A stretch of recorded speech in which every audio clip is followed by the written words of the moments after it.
भातापासून वेगवेगळे प्रकार आत्तापर्यंत तुम्ही नक्कीच केले असतील. पण खात्रीने सांगते एकदा या पद्धतीने भाताचा हा प्रकार करून पहा.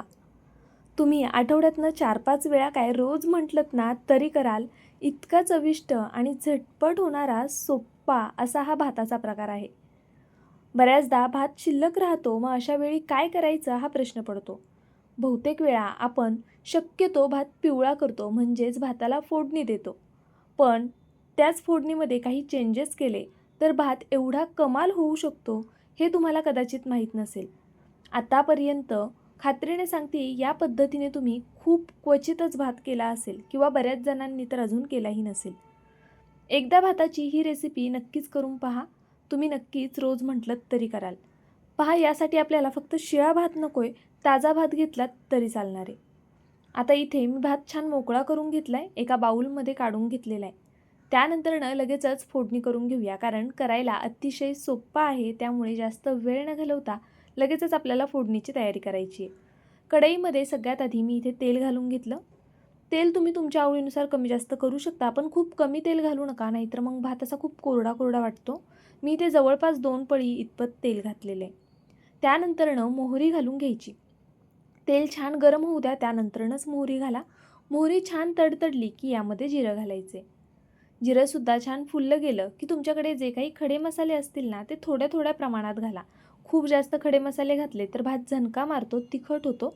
त्यामुळे कमी प्रमाणामध्ये इथे खडे मसाले आपल्याला वापरायचे आहेत. सोबतच कढीपत्ता आणि 2 हिरव्या मिरच्या मधनं कट करून घातल्या. त्यानंतरनं आपल्याला इथे उभा कट केलेला कांदा घालायचा आहे. पहा, कांदा घातला की आपल्याला गॅसची फ्लेम मिडियम ठेवायची आहे. मिडियम फ्लेमवरती हा कांदा छान असा परतवून घ्यायचा आहे. कांदा ट्रान्सपरंट होईपर्यंत परतायचा आहे, म्हणजे त्याचा कच्चेपणा निघून जाईपर्यंत आपल्याला हा कांदा छान असा परतवून घ्यायचा आहे. आता इथे तुम्ही कांदा बारीक चिरून घातलात ना तरी चालणार आहे, किंवा अशा पद्धतीने मोठ्या फोडींमध्ये म्हणजेच उभा कट करून घातलात तरी चालेल. आता इथे आपल्याला अद्रक लसूण पेस्ट घालायची आहे, जवळपास 1 चमचा. कांदा जरा व्यवस्थित परतला गेला की त्यानंतर अद्रक लसणाची पेस्ट घालायची. जर आपण तेलामध्ये आधीच अद्रक लसूण पेस्ट घातली ना तर शक्यतो ती पेस्ट कडक होते, त्यामुळे अशा पद्धतीने नंतर घाला. आता 1 मिनिटभर ही अद्रक लसणाची पेस्ट मी परतवून घेतली. त्यानंतरनं यामध्ये थोडासा वाटाणा घातला आहे आणि थोडासा उभा कट केलेला कोबी घातला आहे. आता यासोबत तुम्ही सिमला मिरची घालू शकता, गाजर घालू शकता, फ्लावर किंवा बटाटा, इतर कोणत्या भाज्या ज्या तुम्हाला घालायच्या आहेत त्या नक्कीच तुम्ही यामध्ये वापरू शकता. फक्त भाज्या जरा लहान आकारामध्ये कट करून घाला, नाहीतर मग त्या आधी थोड्याशा शिजवून घ्या. आता पहा, मी इथे ज्या काही भाज्या अवेलेबल होत्या त्या घातल्यात, म्हणजेच मी इथे वाटाणा आणि कोबी असा उभा कट करून घातलेला आहे. तुम्ही वेगवेगळ्या प्रकारच्या भाज्या यामध्ये ॲड करू शकता. थोडंसं मीठ घालूया, म्हणजे भाजी लवकर शिजेल आणि तिला चवसुद्धा येईल. तर पहा, मी इथे थोडंसं मीठ घातलं आणि पुन्हा एकदा हे एकजीव करून घेते. आपल्याला मीडियम फ्लेमवर हे व्यवस्थित थोडं होऊन द्यायचं आहे. वाटाणा निदान 20-30% तरी शिजवून घ्यायचं आहे.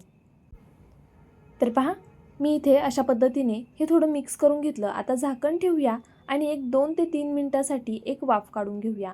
गॅसची फ्लेम बारीक केलेली आहे. बारीक गॅसवरच आपल्याला 2-3 मिनटं याला वाफ काढून घ्यायची आहे. तर पहा, इथे जवळपास 2-3 मिनटं झालेली आहेत आणि आता हे मी मिक्स करून घेते आहे.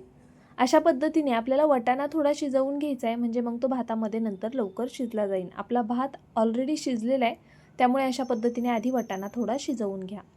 आता इथे मी थोडीशी हळद घातली. त्यानंतरनं तुमच्या आवडीनुसार लाल तिखट घालून घ्यायचे. आपण हिरवी मिरचीसुद्धा घातलेली आहे, त्यामुळे लाल तिखट थोडं बेतात घाला. सोबतच मी इथे रंग छान यावा भाताला, यासाठी बेडगी मिरची पावडर घालून घेतली आहे. आता आपण थोडीशी धना पावडर घालूया. जवळपास अर्धा चमचा इथे मी धना पावडर घातली आणि त्यानंतरनं मटण मसाला. तर पहा, मसाले घालताना काळजीपूर्वक घालायचे आहेत आपल्याला. मी इथे जवळपास एक अर्धं पॅकेट म्हणजेच 1 चमचाभर मटण मसाला इथे मी वापरलेला आहे.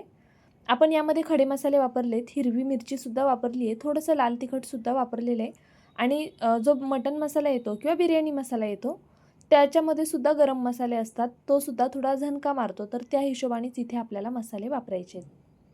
आता आपण यामध्ये भात घालून घेऊया. पहा, मी भात आधीच मोकळा करून ठेवलेला. हात ओला करून घ्यायचा आणि मग भाताच्या अशा गाठी फोडून घ्यायच्या, म्हणजे भात हाताला चिटकत नाही, भाताचे तुकडे होत नाही आणि भात व्यवस्थित मोकळासुद्धा होतो, हात जर आपण ओला करून घेतलात तर. पहा, आता मी इथे हे सर्व छान असं एकजीव करून घेणार आहे. संपूर्ण मसाला, संपूर्ण भाज्या या भातामध्ये मिक्स झाल्या पाहिजे. अगदी या पद्धतीने आपल्याला हे छान असं एकजीव करून घ्यायचे. गॅस इथे बारीक ठेवलेला आहे. बारीक गॅसवरच मी आता हे छान असं एकजीव करून घेते आहे. कधीही भात मिक्स करत असताना अगदी हलक्या हाताने मिक्स करा, म्हणजे तो तुटणार नाही आणि व्यवस्थित मिक्ससुद्धा होईल.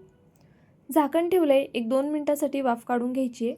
मध्ये असं 1-2 वेळा करायचं आहे आपल्याला. झाकण ठेवायचं, 2 मिनटं वाफ काढून घ्यायची, मध्ये एकदा हलवून घ्यायचं. अशा पद्धतीने केल्यामुळे काय होतं, जे मसाले आहेत ते भातामध्ये छान मुरलेसुद्धा जातात. आपली भाजी जी थोडी कच्ची आहे तीसुद्धा शिजायला मदत होते आणि त्याचबरोबर भाताला छान अशी स्टीम बसते. तर पहा 2-3 वेळा मी अशाच पद्धतीने हा भात छान असा मिक्स करून घेतला आहे झाकण ठेवून. मध्ये परत झाकण काढून एकदा मिक्स करून घ्यायचं आणि पुन्हा झाकण ठेवायचं. अगदी या पद्धतीने पाहू शकता तुम्ही. मस्त असा आपला हा भात तयार झालेला आहे. नेहमीचा तोच फोडणीचा भात करण्यापेक्षा ना एकदा या पद्धतीने करून पहा. नाश्त्यासाठी उत्तम रेसिपी आहे. व्हिडिओ आवडला असेल तर नक्कीच लाईक करा, शेअर करा आणि सबस्क्राईबसुद्धा करा. उद्या पुन्हा भेटूया अशाच एका छानशा रेसिपीसोबत. बाय.